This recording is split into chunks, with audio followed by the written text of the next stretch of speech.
She had walked nearly 1,000 miles, crossing mountains, rivers, and states. Her nickname on the trail was Inchworm, slow, steady, unstoppable. And yet, just days from the finish line, she vanished. One moment she was following the path she'd been on for months. The next, she stepped off for what should have been a quick break, and never found her way back. The Appalachian Trail has claimed lives before, but this disappearance would haunt searchers for years. Not because she was deep in the wilderness, but because she was so close. Close enough that rescue teams likely walked past her. This isn't just the story of a hiker who got lost. It's about a fight to survive, a search that failed, and a discovery that would stun everyone.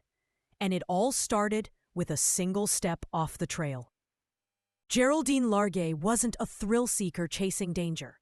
She was a 66-year-old retired nurse from Tennessee, married to her husband George for 42 years. Friends called her warm, thoughtful, and determined. She loved hiking, but wasn't the fastest, earning her trail name, Inchworm, from fellow hikers. She didn't mind. For her, the trail wasn't about speed. It was about finishing. She'd started in Harper's Ferry, West Virginia, alongside her close friend, Jane Lee. Together, they had pushed through almost 1,000 miles of the Appalachian Trail. Every step was fueled by grit, laughter, and George's support. He leapfrogged ahead in their car, setting up resupply points and the occasional motel stay for a hot shower. It was a team effort, but on the trail, even the strongest teams can be broken apart in an instant. Geraldine's system seemed flawless. She and Jane would hike all day, while George handled logistics.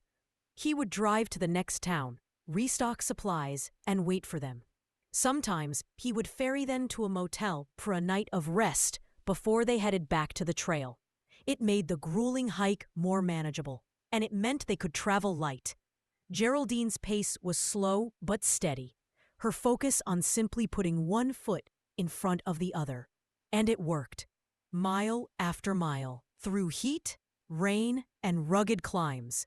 But in late June 2013, the journey took a turn. Jane received a sudden call, family emergency. She had to leave the trail. Geraldine now had a choice: stop here or finish alone. She didn't hesitate. She was too close to quit. That decision would change everything. Jane had warned that Geraldine's sense of direction wasn't great. She'd taken wrong turns before, even with trail markers in sight. Getting flustered when lost was part of her hiking pattern. Still, Geraldine refused to let fear dictate the end of her adventure. Alone, she pressed north into Maine, the wildest, most unforgiving stretch of the Appalachian Trail. The trees grew thicker, the paths narrower. It was a place where even experienced hikers took their time. And yet, for a few days, everything seemed fine. She hiked, met other trekkers, camped as usual. But one seemingly harmless decision, to step off the trail for a bathroom break, would send her into terrain so tangled and remote, it might as well have been another world. It happened fast. She stepped a few feet into the dense undergrowth, and when she turned to head back, the trail was gone. The Maine wilderness around her was a wall of green, fir trees, thick underbrush, uneven ground. This was land so rugged it was used by the National Guard for training exercises. But light barely reached the forest floor, and every direction looked the same. She tried to retrace her steps, but each turn seemed to pull her deeper into the maze. Hiking alone. Panic can be your worst enemy. Geraldine knew she needed to find higher ground, maybe get a phone signal. She didn't know it yet, but she was already 3 or 4 miles off trail, far enough that the difference between life and death would come down to whether anyone could find her, and soon. Her phone finally showed a sliver of signal, enough hope to try.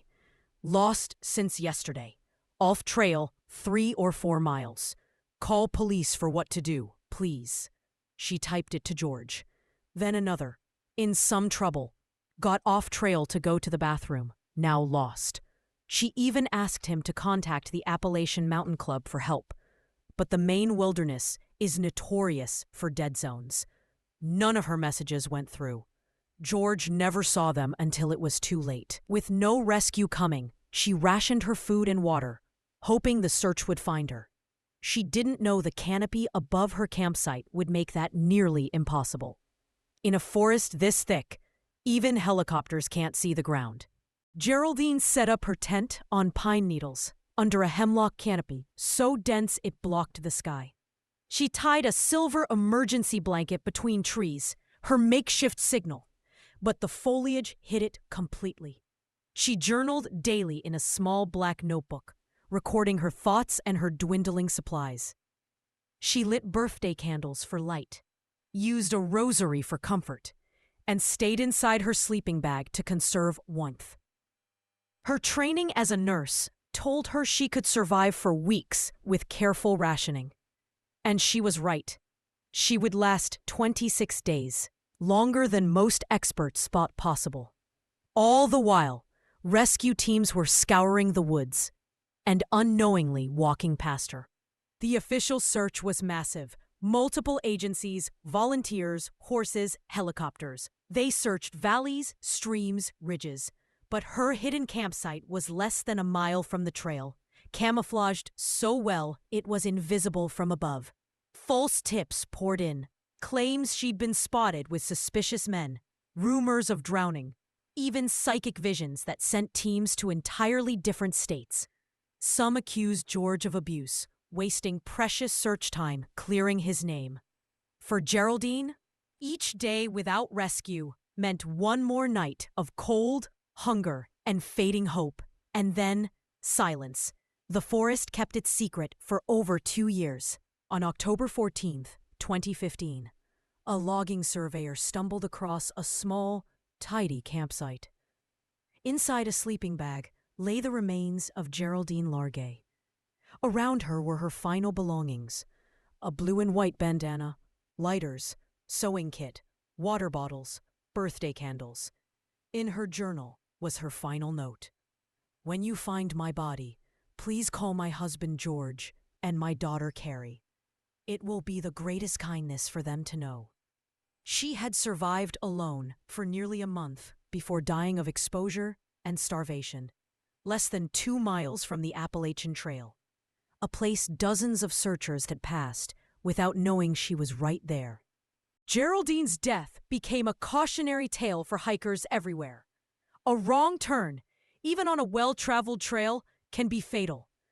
Preparation, navigation skills, and communication plans are not optional in the backcountry. They are survival. Her story reminds us that the wilderness does not care how close you are to safety. That even in a country filled with roads, towns, and technology, there are places where nature still has the final word. Today, hikers who pass through that stretch of Maine sometimes leave a small token or note in her memory. The cross placed by her family still stands, etched with messages. One in a child's handwriting says simply, "I wish you were."